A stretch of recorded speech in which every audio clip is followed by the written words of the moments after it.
I need caffeine. I need gasoline. I need a small loan of $1 million to afford the gasoline.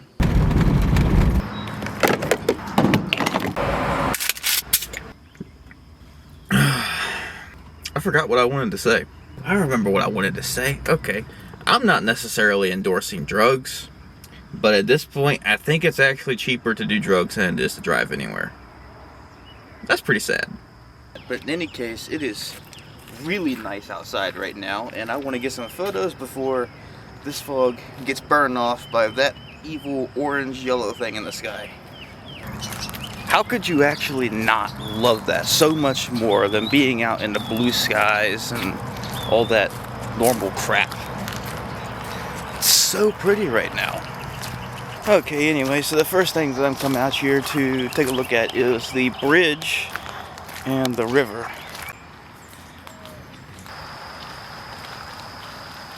So this right here is one of my favorite scenes to take photos of when it's foggy like this. So you have this bridge that's going straight across, and it just goes into nothingness back there. This is just nice. I really enjoy it. And that bridge is so aesthetic.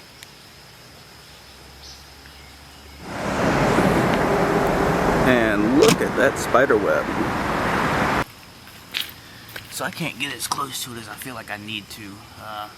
Too much poison ivy, and I'm not in the mood to deal with poison ivy today. So this is a really cool shot. We have the leaves that go all the way around like a frame, fog at separation, and one lone tree.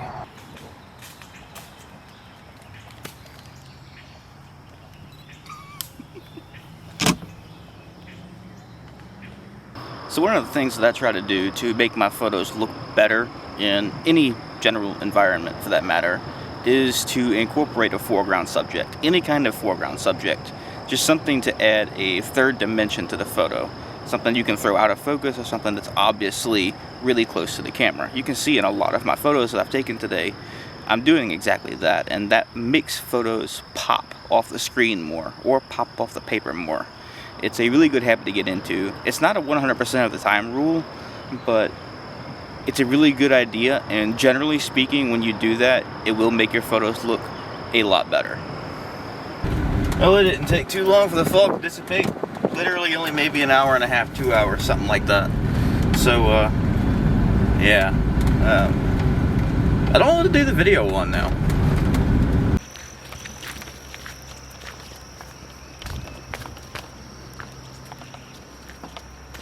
There's so many nice ferns out, and if you don't already know this about me, I love taking photos of ferns. I think ferns are very just visually pleasing, so I do tend to take a lot of photos of ferns. Whoa.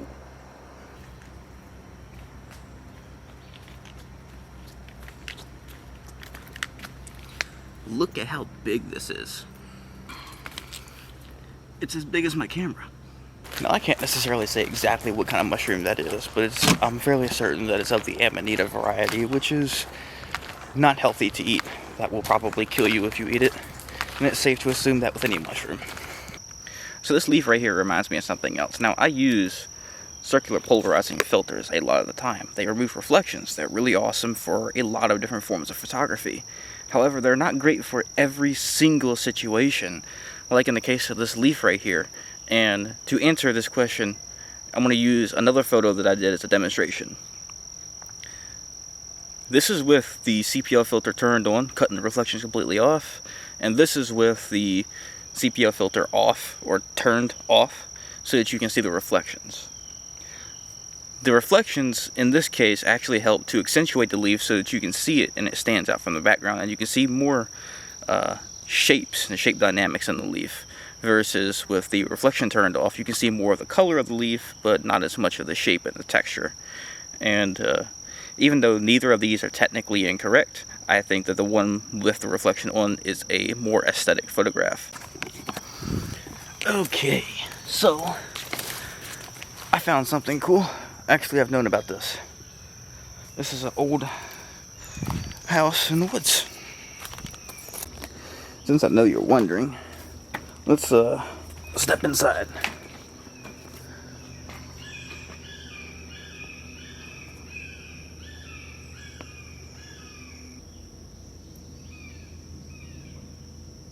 Now what I'm doing is I'm making sure that I step on where the rafters are so that I don't fall through the floor.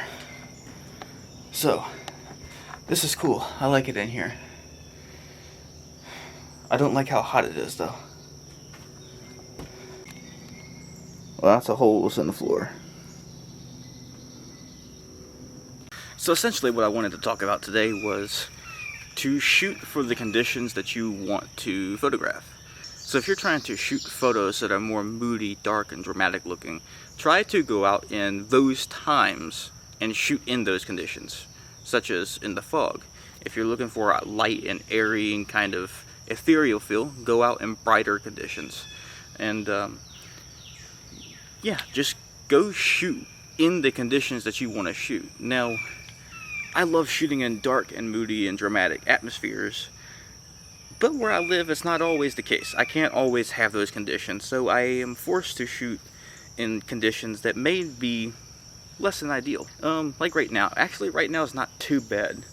The sky still has some clouds and it's clearing some, but this is not exactly my favorite kind of conditions to shoot in. But I can still get some decent photos of this building right here if I focus more on the contrasty areas and the shadowy areas and try to exclude more of the blue sky. On the contrary, if you're trying to shoot a dark and moody and dramatic looking scene and it's middle of the day, like 1 o'clock in the afternoon in the summer, and there's not a cloud in the sky, you're going to have a really hard time getting that kind of a photo in that kind of conditions.